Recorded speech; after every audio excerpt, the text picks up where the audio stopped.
Welcome back to the Pony Pundits. It's been a while. We've taken a little hiatus, and after this week's show, we're going to take another little hiatus till we get to the first of the year. But let me welcome in my partner in crime and co-host.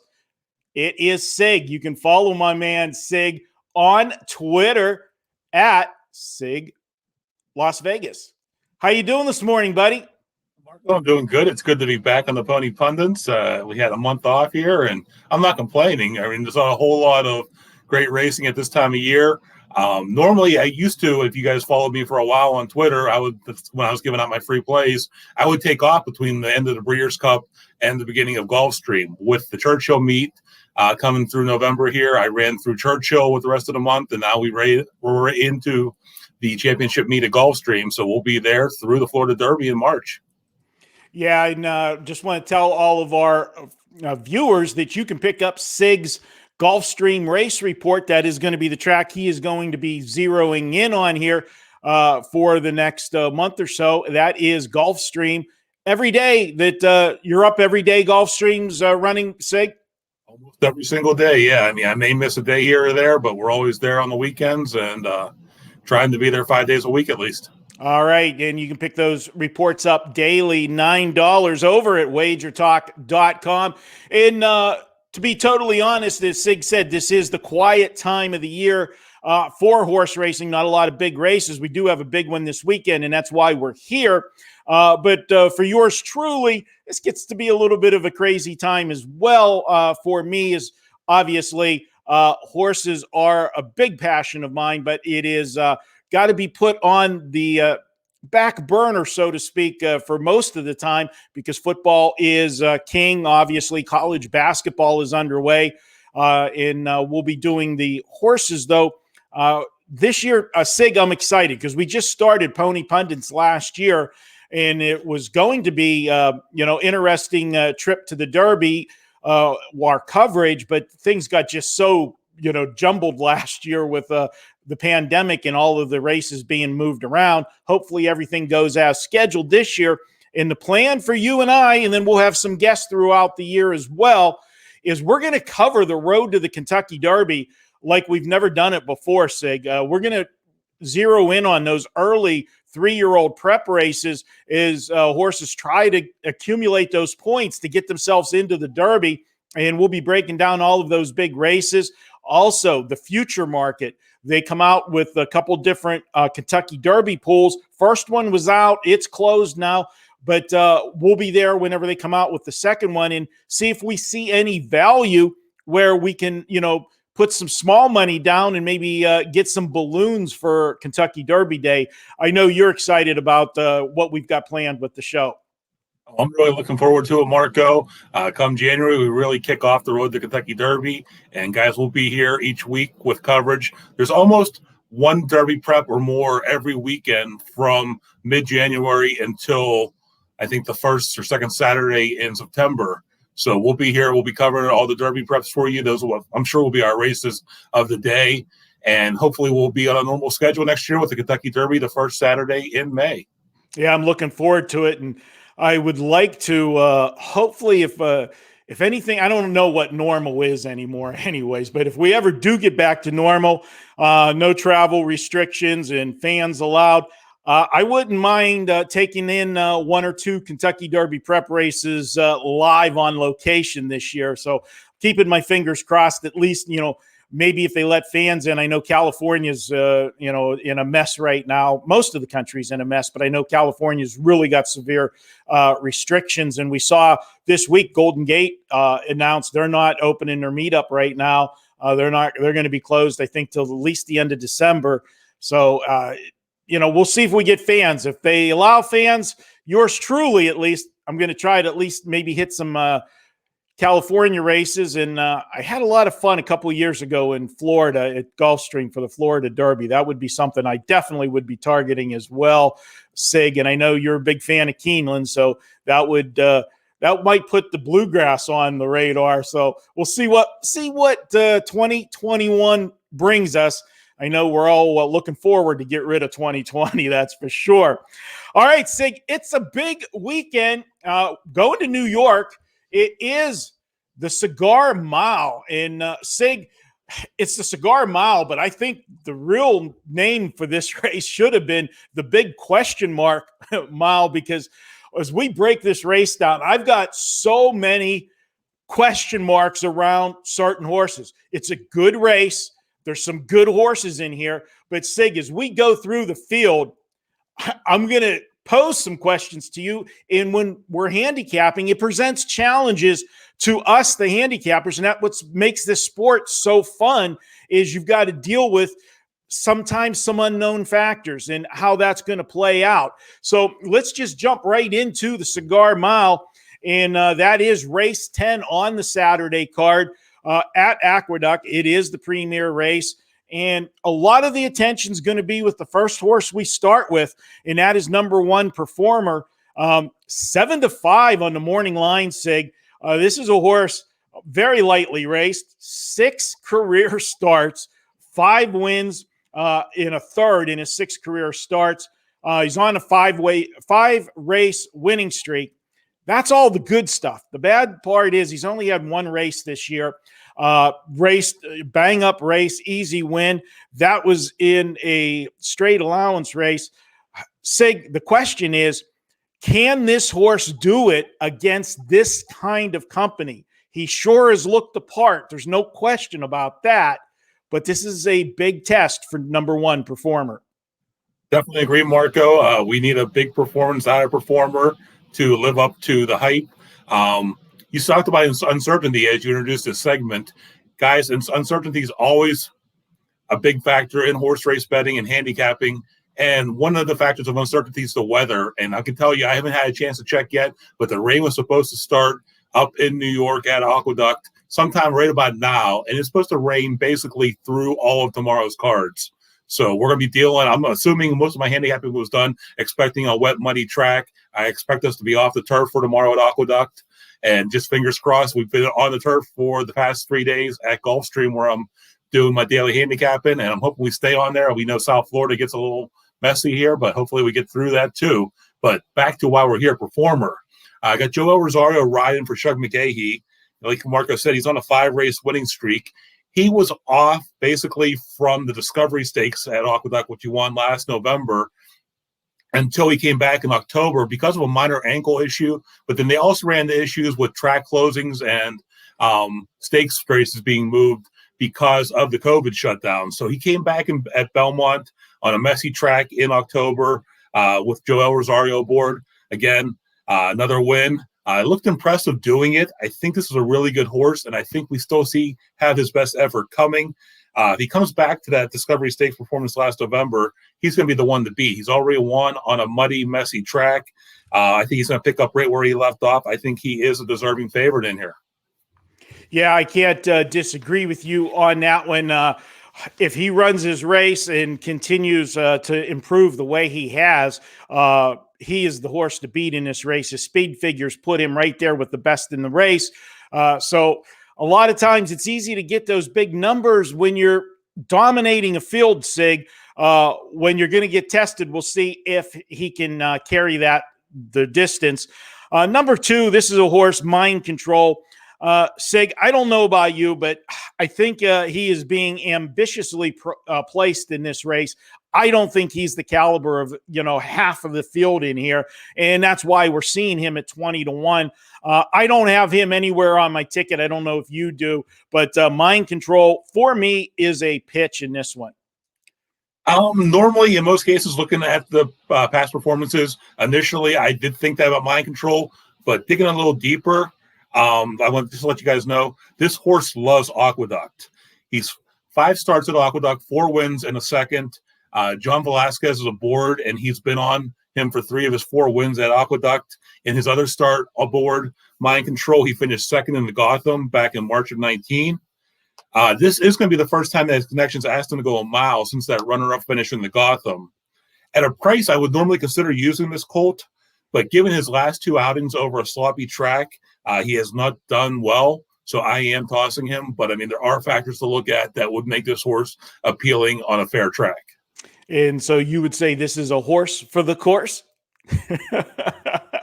Horse for the course.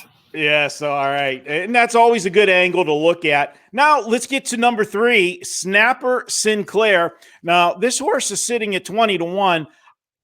As opposed to the last horse that was sitting at 20-1, this is a horse, although when we get to our pick fours and such, you'll see that I don't have him on my ticket, but I do have him on my ticket for exotics in this race on the bottom end. The question here is, I teased it when we started the Cigar Mile, and I said it should be the question mark mile, is turf to dirt. This is a horse that, as it is, if he would have been in a turf race on Saturday, might not have been a turf race anyways. But I question, why did they move this horse into this race on the dirt when you look, his best races have come on the turf. He's got 28 career starts. He's got 5 wins in 28 starts. But if you break that down, his turf career, he's got 8 starts on turf. 3 of them were wins, and he's got a second and a third. So of his 1.3 million in earnings, almost 850,000 of it has come in 8 turf races. I know if I'm the owner, I know where I'm putting this horse at. So what were your thoughts on them putting him in here in the dirt mile? Actually, you just hit on it. I think it was an owner decision. I don't think Steve Asmussen was pointing this horse towards the Cigar Mile, but a lot of times you have connections and ownership groups that want to be at big races on big days, and I think this is really a decision of the connections to run this horse in New York in the Cigar Mile because it's the Cigar Mile. Like you said, he's been on the turf for the last 3. He hasn't won on dirt since June of 2019, and he's never won a graded stakes, let alone a grade 1, which this is. But one thing to point out is he does like the slop. He has a win in 2 seconds over a wet track. So like you said, I'll most likely use him at the bottom of my exotic tickets, but I don't think he's fast enough to win it against this field.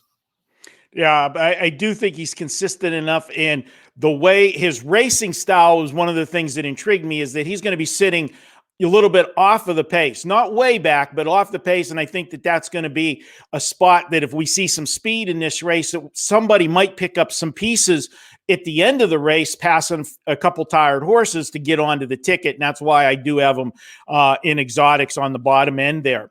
Going to the next horse, number 4, Firenze Fire. If I remember correctly, and I know you've got a lot of horses that you have this kind of relationship with, a love-hate relationship.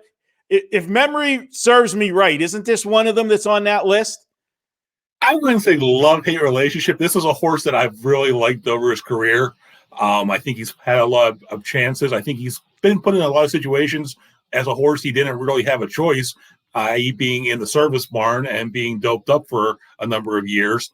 But I think that since he's moved to the Bream barn, it took a little while for the horse to get used to the barn. It took a little while for the barn to get used to the horse. He's performed well coming out of that. Given that fact, though, and he's 5-2 on your morning line, he is a write-off for me tomorrow, basically because this horse has not shown a propensity for a wet track recently. And his most recent wet track outings have been very poor. And like I said, this is going to be a muddy wet track, and that's how I handicap. So 5-2, if I can find a favorite or a second favorite I can toss and get him off my ticket because I don't think he can win, this is definitely the case here. And, I mean, like I said, I've been a big fan of this horse. Breen's got him figured out. I'm not using him on Saturday. I'll probably be using him next year in his first race, though. Yeah, this is, for me, a little different. I do have him in my ticket, and you'll see that in a little bit here. I look at Firenze Fire, and you did hit the nail on the head. And you didn't pull any punches with it either about the previous trainer on this horse. We all know the situation there. And, it's a case of, if you've been running your car, you've been putting in the high test, the high octane in your car for, several months. And then all of a sudden you're sticking unleaded in there. Your car's not going to respond the same way. It's got to get used to running on unleaded again. And if you know what I mean, but I think this horse has adjusted, as you said, to running on unleaded gasoline. And when you talk about horses that have danced the dance, this horse has not skipped any of the big races. This horse, if you look down the card, Sig, this is a graded stakes race. And for me, first thing I look at is, there's grade 1, 2, and 3s. a lot of times when you're in those, grade threes, they're graded stakes, but they're soft. And really some of the grade two races, because of name, are a grade two, but a lot of times the talent that shows up there really isn't grade two material. But grade one races, generally, you're going to get the best of the best. And I look down, I see on his card 1, 2, 3, 4, 5, 6, 7, 8 grade one races. To me, he is definitely the class horse of the field, and I can't pitch him out. I can't ignore what you said about, the horse and on the slop, on an off track. But this is a situation that, he's been training up there. He's this time of the year, Sig, you don't have any choice. A lot of times if it's not a big stake race, obviously you're going to still run. But an overnight race, you might skip a race, if a horse, doesn't race well in the mud. So a lot of times they may only have a couple starts on the mud just because the connections protect the horse and just don't race them in the mud. So I'm not throwing him out. I'm not going to have him run me over. The other question mark on him, and again, staying with my theme, is the distance. This is a horse that's been racing primarily 6 and 7 furlongs. Now we're going to ask him to get that extra furlong out. I think he's going to have the ability, though, to be sitting just behind the pace. And I think there's going to be a ding-dong battle on the pace, and we're going to talk about that with the next two horses. And let's move on to number 5. And number 5 is a horse, Mr. Buff. And no, they're not talking about you, Sig. Mr. Buff, number 5 here. He comes in here at 6-1. A Junior Alvarado on him. John Kimmel, the trainer. This is a horse that, for me, again, the question mark is he is a fast horse. No question about it. He's going to be on or right sitting second. No question about that. The question I have is, can he go with these graded 1 horses and carry that distance for the mile? And especially if somebody runs with him and looks him in the eye, battling, is he going to be able to put that horse away who's battling with him and then withstand the charge of what I feel is going to be the 1 or the 4 coming at him right off the pace? What do you say on number 5, Mr. Buff? Well, Marco, number 1, that's never been a name that you've been called or me. But this 6-year-old gelding just keeps getting better. And there's a number of factors that I believe make him a contender in here. He is my long shot, currently 6-1, your morning line. I think you're going to get better at the windows tomorrow. Horse for the course. Finished first or second in 11 of 13 races here at Aqueduct. He likes to slop with 3 wins in 2 seconds over sloppy tracks in 7 attempts. His trainer, John Kimmel, knows how to spot his horses. And in dirt routes over the last 2 years, he has 19 wins in 63 starts. That's 30% win percentage. 52% of the time, he's in the money. Like I said, he's going to be able to get better than 6-1, I think, here. And I give him a shot to upset, as the Magic 8 Ball would say here. All signs point to yes with this horse. One fun fact to look at, too, is Mr. Buff was sired for a $500 stud fee. He's earned over $1.2 million in his career. His breeders held on to him. They own him now, and they race him. It's a pretty nice investment for $500 to get back $1.2 million. He's not done yet. You never know with these horses and the sires which ones are going to pull it off. Quick side story for me. I actually stood a horse for stud. I didn't stand for stud because I wouldn't get any bookings. Pay for that. Yeah, no, I wouldn't get any bookings. But I actually did sire a stud for 2 years.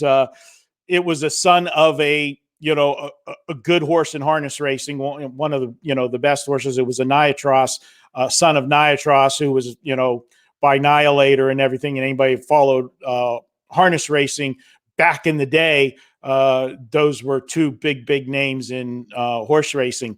But harness racing, it's a tough ball game. You never know. The thing about that is a lot of people will scoff at a horse with that kind of breeding and say, this horse doesn't belong. When you're going to the sales and you're looking to buy horses, that totally is something that, yes, that's a big stake. I'm not going to pay a lot of money for a horse that was out of an unproven sire. Absolutely. I get that.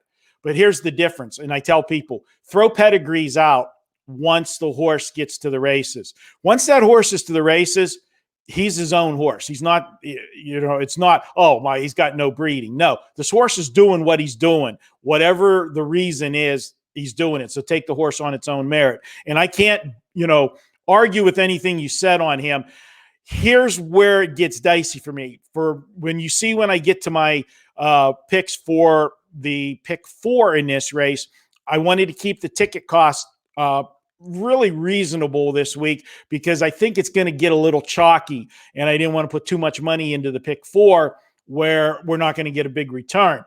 And I had to make a decision between 2 horses of which one I was going to use for my third. And it came down to, was I going to use this one or was I going to use the next horse we're going to talk about? So let's segue right into that next horse that I'm going to talk about, and that is King Guillermo. Did you say that right? I butcher it again? Guillermo. Okay. And so I like to get, I know I drive you crazy when I do that. This is the biggest question mark horse in the race. Okay. This is a horse that was on the Derby trail, but didn't, after he won that early race, and I believe, what was it, the Tampa Bay Derby? Tampa Bay Derby at 49-1. Then we didn't see the horse for a while. Comes back, races because races got canceled and moved around. We saw him come back and run a good race off a layoff.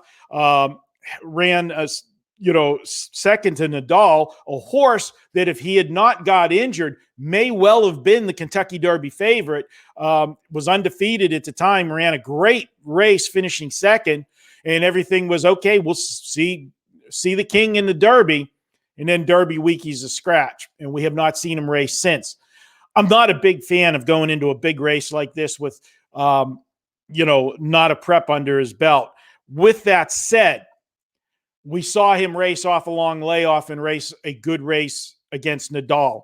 If he comes back with a good race again, this is a horse that's going to be on or near the lead, most likely the horse that'll be running with Mr. Buff.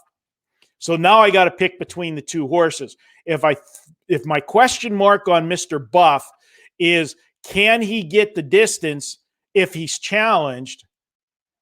Then my question here is, if the King is good, he's the horse that's going to put him away. And then it'll be, can he hold off the other horses? So I think he has a slightly better shot than Mr. Buff, and that's why I'm using him as my third shot here. One of these 2 is going to be there, but I think either way, the 6 is going to cause a big problem for the 5. That's how I see the pace of the race, playing out. Right, Marco. I can't argue with you at all. Like you said, there's a lot of question marks with this race, and King Guillermo is the biggest question mark coming into this race. There's some things that I like here too, though. You already mentioned that he ran second to Nadal in that Arkansas Derby, which was on Kentucky Derby traditional day, and he got scratched out of the Kentucky Derby because of a fever leading up to the race. His work tab, though, if you take a look at it, leads me to believe this horse is ready to fire a big race. He's got 2 sub-47, 4 furlong workouts here, staggered with a little slower workouts, some breezes here. Will he respond off the 7-month layoff? He responded in March off a basically 4-month layoff and went from turf to dirt to win the Tampa Bay Derby. I mean, it wasn't like he won an allowance race. He won, I think it was a grade 2, I'm pretty sure. Yeah, grade 2 Tampa Bay Derby. A question mark, though, on him is how will he respond to a wet track? He's never been on the wet track. And like we said, this is going to be a wet track here. Jose Ortiz is picking up the mount, which I love, being a New York ride with a New York rider. If anybody's going to give him the best race, it is going to be Ortiz.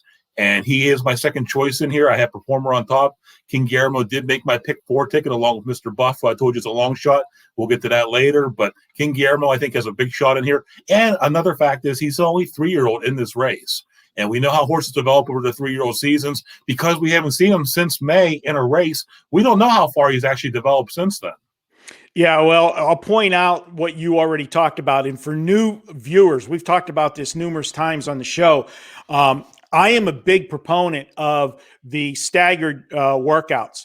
When you go slow, fast, I love that pattern, and that is exactly what this horse has had coming in here. And that was another one of the deciding factors for me, Sig, of when I got down to deciding between the 5 and the 6 for my third horse, why I took the 6 over. I think there's a bigger upside on the 6, and that training up to this race has been tremendous. Now, if he would have had a race about three or 4 weeks ago, prior to this one, I would be all over him in this one, but I'm going to have him on a ticket because I don't want to sit there Saturday when we're watching the Cigar Mile and you see him run off and me kicking myself.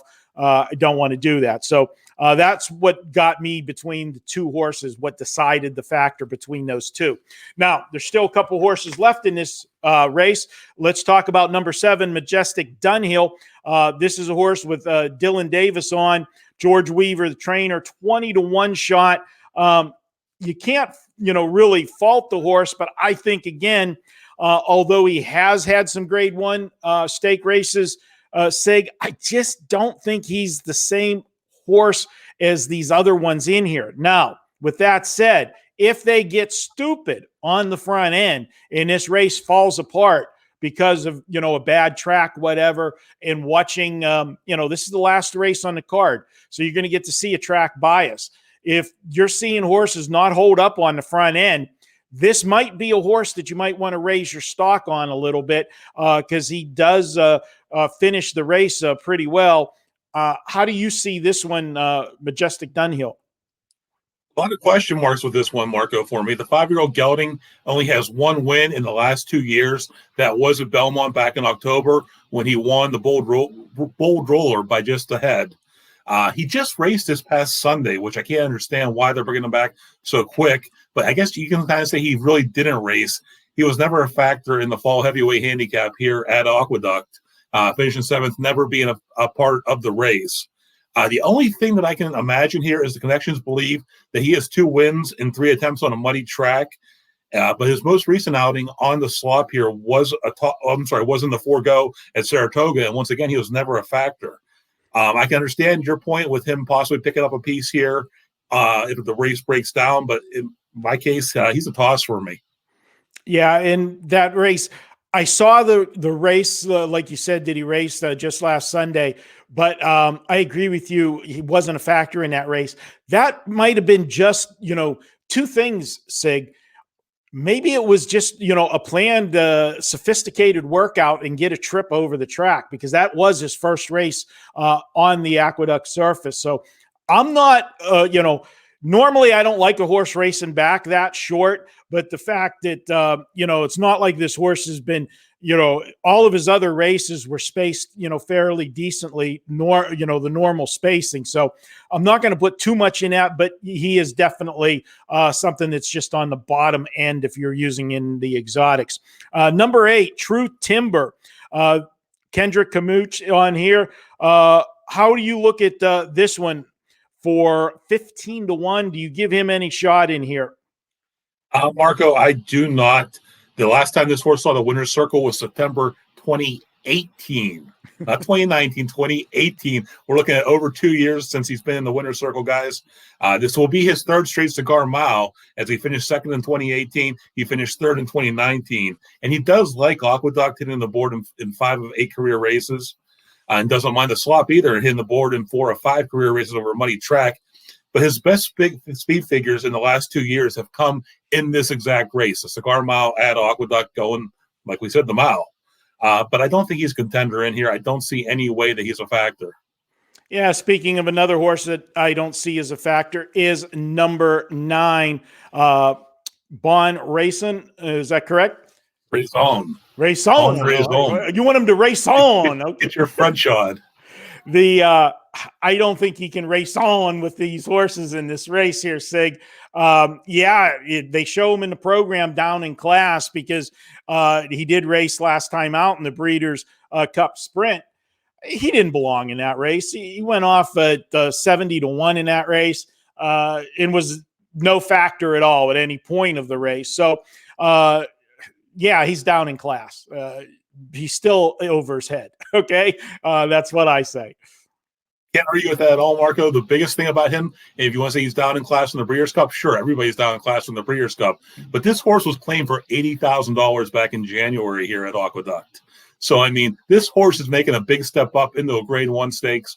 Now, let's see. Since he was claimed back in Aqueduct and then Jack Sisterson took over training, he's finished 3rd in the Tom Full Handicap, 7th in the Carter, 3rd in an allowance, 10th in a turf sprint stakes at Kentucky Downs, which I don't know why they entered him there. He won an allowance at Keeneland by a nose, and then, like you said, wasn't a factor in the BC sprint.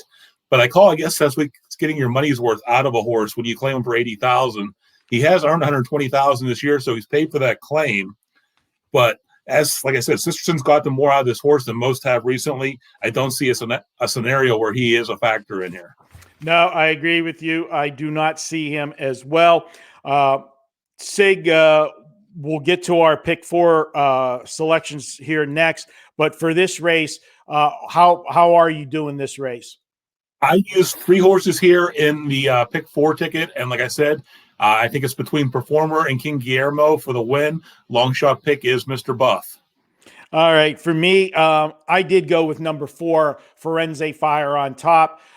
This is a horse, and I'm going to say I put him on top, but my 3 choices in this race, I think I can make a case for all 3 of them. Obviously, number 1 Performer is the horse to beat.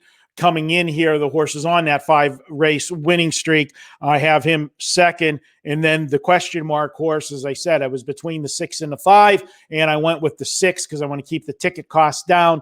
We went 4, 1, 6. I think the winner comes out of those 3 horses. Obviously, you and I agree on 2 of the 3, but we'll see if I left the right one on or off my ticket, or in your case, if you left the right one. And it's ironic that the oddball horse that we both have, we're strong on. So we'll see what happens there. Maybe the listeners might have to expand their ticket just a tad and just use both of our horses. What do you think? They're cheap enough this weekend that you could do that. All right, let's go. And I'm going to tell everybody, as you see once again on the screen, you can follow Sig and get those Gulfstream plays. Just $9 every day at Gulfstream. $9, get all of Sig's plays. You'll get early pick 5s, early pick 4, late pick 5, late pick 4, and a lot of winners in between. Check that out. Head over to wagertalk.com and go to Sig's homepage. And guys, time for me to have a shameless plug of my own. I've got to remind everybody that, yes, I have been working hard at football and got the football week off to an easy winner last night with Air Force. And we've got a big Sunday planned. Last Sunday, we went 5-1, guys, and it was highlighted by my 5% NFL high roller. And if you were on board, man, talk about cigars. We were able to light one up early in that one and coast. I like those rocking chair games. We had the Atlanta Falcons plus, and I misspelled Atlanta on there. I just noticed. Little typo, fat fingers there. That was Atlanta, not an oddball team. We had Atlanta +3. They won 43-6. Never in doubt. Hey, guys, do you want me to spell correctly or pick winners? You make the choice, okay? I know which one I want. So I've got another package this week. We got a 5% on Sunday. Pick it up. $39. Normally I charge $40 for a 5% by itself. You head over to wagertalk.com right now. Get that package, $39. I'll give you the 5% play and all of my other NFL plays on Sunday, and I'll continue to add plays into that package right through Sunday morning. So check that out over at Wager Talk. All right, Sig, you know what time it is. It is time to head to our pick 4 selections, and the pick 4 is going to be the late pick 4 at Aqueduct. That would be races 7 through 10, and we're going to bring up your numbers there. And Sig, when we get to my plays, I know you said you became a weatherman. You're counting on this race, the first leg of this pick 4. It's scheduled for the turf, but you feel it's going to be on the dirt because of the weather that's coming to the way to New York. I'm giving 2 sets of selections: on the dirt, off the dirt. Yours is on the dirt. And tell us the horses that you have here, because those are numbers that if you look down in the program, they're not in there right now. They got to get put in tomorrow. And explain. Right, Marco. Well, I'm a betting man. You're a betting man. And the chances of this race being held on the turf are about as good as me getting a modeling contract. Oh, I thought you were going to say you getting a model. That too. Guys, so I did cap this race, though. It's scheduled for the turf for the dirt. I did use the MTOs in here. Like always, if we have anything that changes, any scratches that affect our tickets, I will be tweeting out the tickets tomorrow afternoon. Make sure you're following me on Twitter at Sig Las Vegas, and you'll see my ticket, Marco's ticket, and they'll be updated at that point for any scratches or changes. If for some godforsaken reason this ends up on the turf, then my selections definitely will change in here, as most of these horses I'm giving you are MTOs. My top choice in here, though, is the 14 Prairie Fire. It is an MTO, 6-5 on your morning line. Jose Lascano's in the irons for trainer Linda Rice. This filly's hit the exacta in her last 4 races, including back-to-back non-graded stakes. She's consistent in hitting the board in 12 of 17 career starts, and most of the time Lascano's been aboard. So I like Prairie Fire here on the wet track. Basically, odds on, I think. The other horses I used in here, 12 Sweet Kisses, MTO, Jose Ortiz for Jeremiah Englehart. It's hit the board in 75% of her career starts. And Ortiz doesn't ride, Jose doesn't ride often for Jeremiah Englehart, but he did ride this filly to a first and a second in her first 2 career starts, so he is familiar with her. I do like that angle with her. I used the 15 Jump for Joy, 5-2 on your morning line. We don't know who the jockey is yet, but the trainer is working Cantarmachi. I hope I pronounced that right. I should ask the Italian I'm sitting across from. Last 2 outings were over messy and sloppy tracks. She repeats her last outing at Belmont. She can win here. And I did throw a little bit of a long shot on here. The 13, Dovey Loveys, 10-1 in the morning line. Apprentice jockey Charlie Marquez on for James Ferraro. I might be reaching a little bit with this filly, but she loves Aqueduct. 3 wins and 2/3 in her last 5 starts here. Granted, the majority of those races were claiming races, not an allowance like this race is today. But it's another horse that loves to slop. 4 in the money finishes in 5 attempts on the mud. So in race 7 here, I went 14, 12, 15, and 13. Yeah, Sig, and for viewers that may not know, when you're saying MTO, that's not made to order, and it's not also a sandwich from Western PA from Sheets. You could go in and get an MTO. It is, what that means is main track only. The horse is entered in this race, but will only get into the race if the race comes off the turf and onto the dirt. With that said, if you look at how I have my ticket constructed, I've got 6 horses in the first leg, but I'm only playing 4. I have the 14 and 12 on top in parentheses with the double asterisk, and that double asterisk means MTO. And you can pick me up an MTO at Sheets if you don't mind, Sig. And that is if it does end up on the main track. I have the 14 and 12. I agree with Sig wholeheartedly. I still have the 10 and the 8, whether this is turf or dirt. Those 2 horses are my top 2 choices. Next in line, the 10 horse would be outstanding in this race if the race was on turf, no question about that. Fetching, I like this horse a lot, but be a little bit compromised if it goes to the main track. And there's always a chance if it goes to main track that there'll be scratches here from some of the other horses. The 8 I have second. Then I have, if it stays on the turf, this is only if it stays on the turf, you see 2 horses on the end of it, the 6 and the 9 in parentheses with an asterisk. That asterisk, the single asterisk, means this is on the turf only. I will only be using 4 horses in this race, 14, 12, 10, and 8, or 10, 8, 6, and 9 for my ticket. So I wanted to explain that, and I won't go over all of my horses in this race since I had to spend so much time explaining why I have 6 horses on there, but we're only using 4 of them. Sig, let's go to the next leg. and that is race number 8. And we'll go back to your plays. Race 8, second leg. Who do you have? And I see that we are in agreement on the horse on top. Marco, I landed on the 2 Wasp, but 2-1. Todd Pletcher trained. John Velasquez is riding. The 3-year-old filly just began racing in October of this year. She's out of American Pharoah, and she just missed in her debut at Belmont and returned later in the month of October as an odds-on favorite to win by 10 lengths over a sloppy track, going this 8.5 furlong. So the distance isn't going to be an issue for her in here. Thought about singling. Used a couple more because I did single here a little later on. I also used a couple other horses in here. The 12, I believe it's Blickton Lady at 4-1. Jose Lascano is riding for trainer Jorge Abreu. Horse hasn't missed a board since her debut at Belmont back in May of 2019. When Lascano rides for Abreu, they're winning at an amazing 53% of the time and are in the money, even more amazing, 71% of the time. So I would definitely use this horse on your tickets.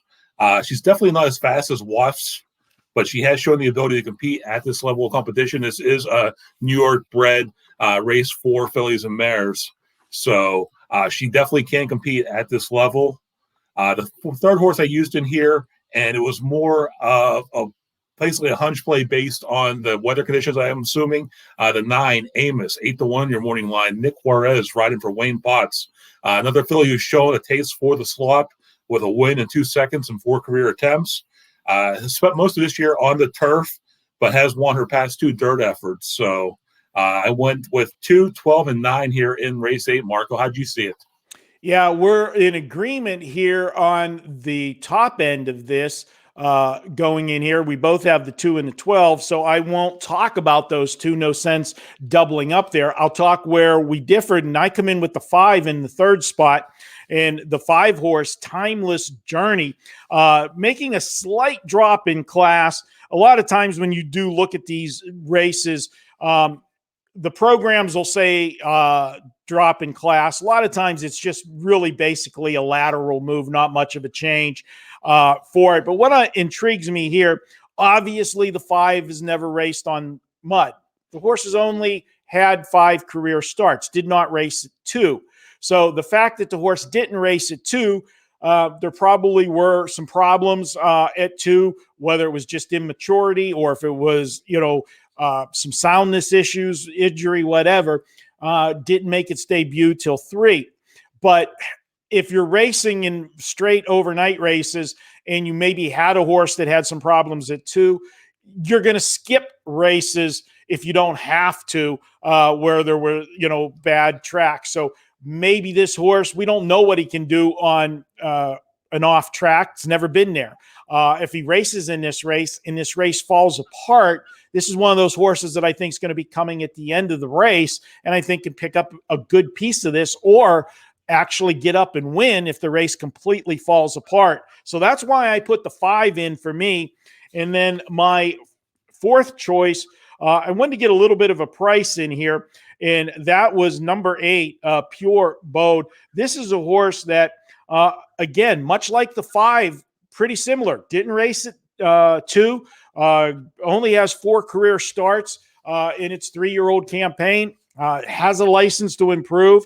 The horse, if you look at that last race, big close in that one, was sitting 10th most of the race, then came on passing, whether it was passing tired horses or not, passed a bunch of horses to finish 4th, only beaten 3 lengths. So I think this horse has a license to improve. And again, watch the track bias those first few races. If you see some horses, some closers hitting the tickets, this is a horse that will hit the ticket at a price. So I put him in there, and I went 4 deep. My ticket is just a few dollars more than yours, Sig. I did go 4 deep here because if the 2 gets beat, we're going to be looking at some nice prices. I went 212, 5-8 for my second leg, which is race 8 at Aqueduct. Going to race 9, boy, it's not going to take long to do this one. We are in complete agreement here. This is the single of the day. And should I say what you texted me yesterday when we were talking back and forth, and and I just said to you, because I had already put my ticket together and had this horse as a single, and I said, "Are you singling Pletcher's horse?" And what did you reply? I believe I said she'd have to fall down to lose here. Yeah, that's what you said. And basically, this horse has been absolutely phenomenal. And you know what? She comes out of this race, with an impressive win. She's going to stamp herself as one of the early favorites, if not the favorite, moving into next year. We keep talking about the road to the Kentucky Derby. Well, for the fillies, there's the road to the Kentucky Oaks. And we'll have some coverage of, talking about some of those races as well. And this would be a horse that would be pointing towards that. This horse, Sig, they paid $1 million for the horse as a yearling out of the, one of the top sires in the game, Curlin, $150,000 stud fee. That's a little different than that other horse we talked about earlier with the $500 stud fee. This horse has the pedigree, has danced, 2 races so far, and has been, the queen of the dance so far, both of her races, dominant performances, especially her last one where she put up a big, bar or speed figure, big jump, which you'll see that with horses that only have a couple races. They're going to make big jumps. And if this one makes another jump forward, I don't know how she gets beat. To me, the only horse that has a shot is the 3 horse. I don't see anybody else in here that can run with her. I agree with you completely on that, Marco.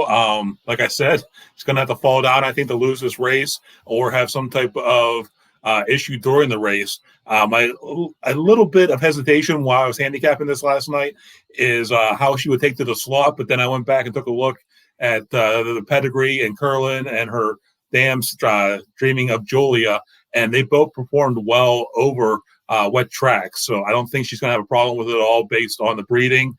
I went with a single here on Malathon. Yeah, the only if I can give her any question mark at all is the fact that she's going to be coming down from the rail. They're going to have to send her out of there. They don't want to get her, pinned down at the rail, especially, when you have an off track, which we are expecting on Saturday.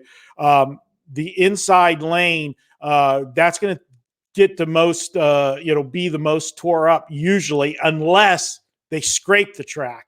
If they scrape the track, then you become with a hard surface. But either way, if this track is extremely muddy, and this is only a 2-year-old, so they've only, raced the horse twice, we don't know how she will like if she has to have mud thrown in her face.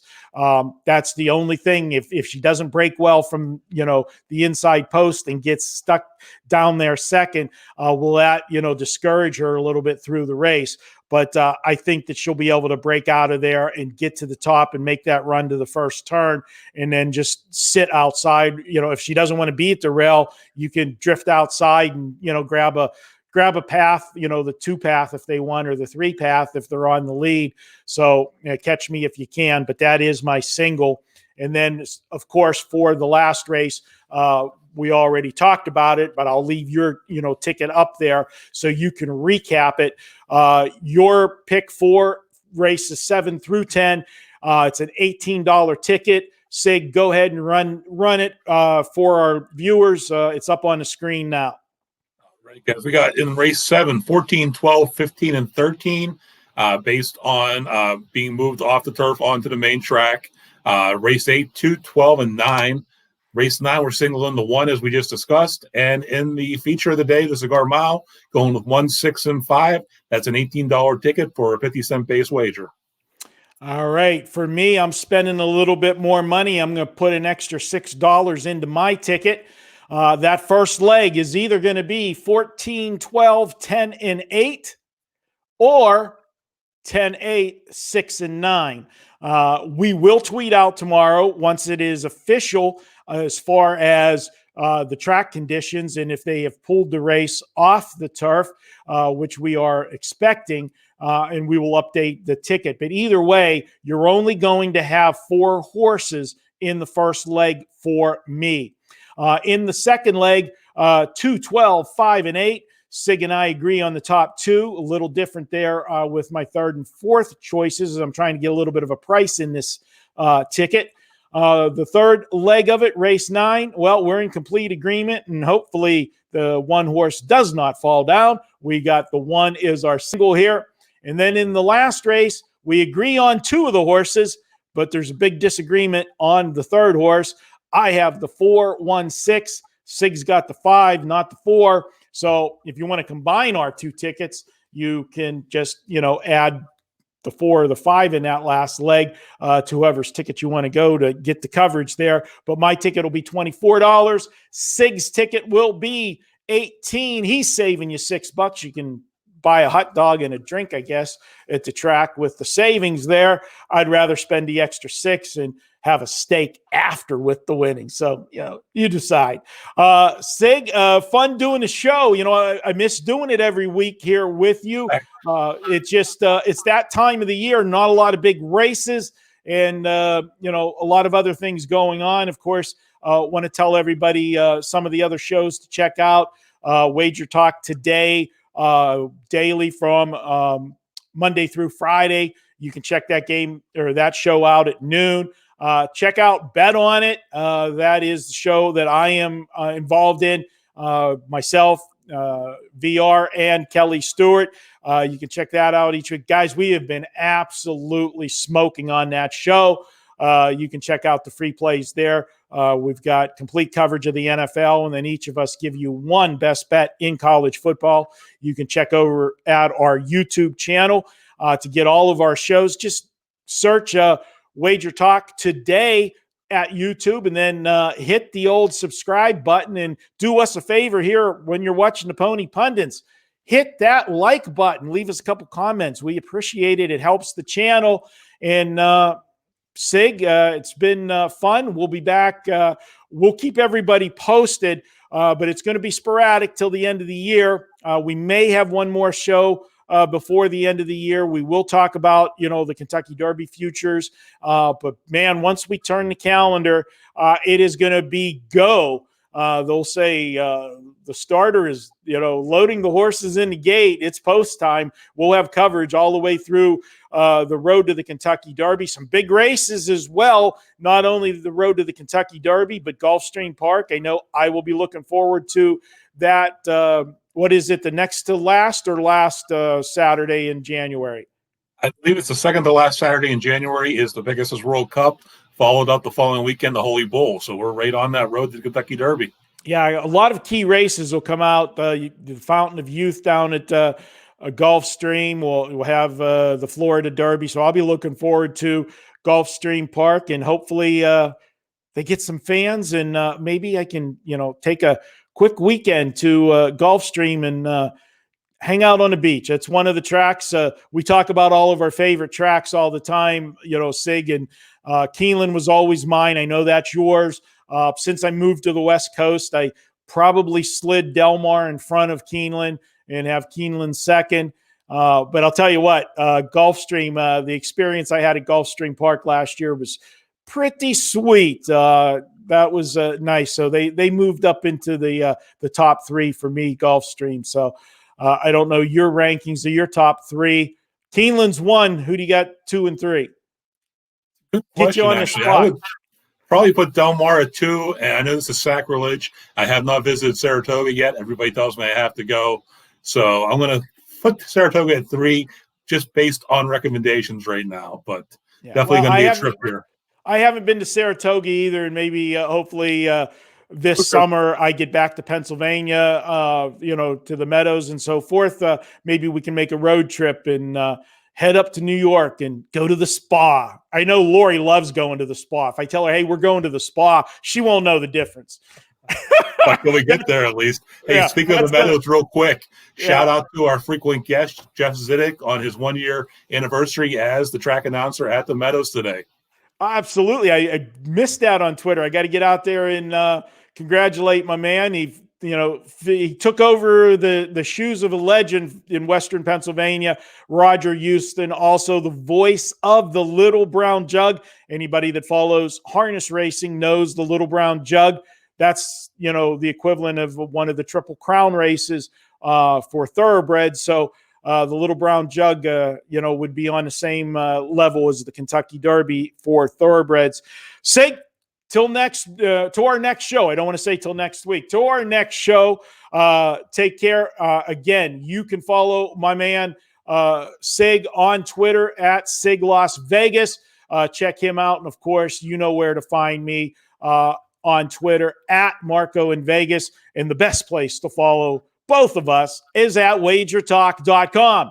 All right. Till next time, guys. May all of you be on the right side of those head bobs at the wire. Cash some tickets. For Sig Las Vegas, I'm Marco D'Angelo. Till next time, thanks for tuning in to the Pony Pundits.